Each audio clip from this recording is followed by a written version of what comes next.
Alright, let's take a look at Jamboard. So what Jamboard looks like when you first pull it up, you'll want to make sure you're signed in using your school Google account, and then you can create a jam.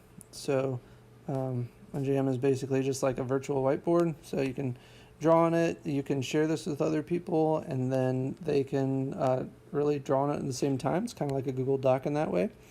So this is great for brainstorming. That's what we'll use it for mostly. There are some options, some assistive drawing tools. So if I want text to show up instead of my writing, I'm going to choose that one, and I might say something like engineering.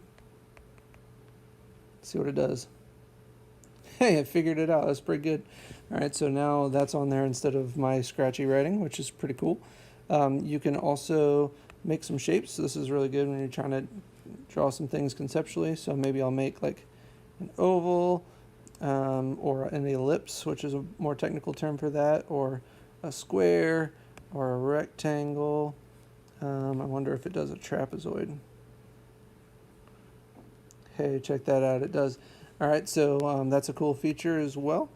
And then this one's really cool. So let's say you're trying to draw like a car.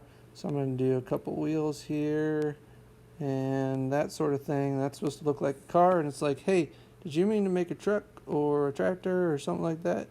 And I can go, yeah, actually, I really was hoping for that truck right there. Oh man, that's awesome. So, you know, it just kind of gives me some options. That that one says maybe I was trying to do a sock or something, or maybe I have that going on right there. So nice, much better smiley face. And there were some other options. So apparently it looked like a nose or maybe a frog. All sorts of things. So that's all that to say.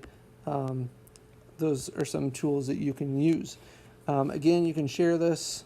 All right, so you just share, and you can choose who you want to add access to, which is awesome, and ready to use. There's Jamboard.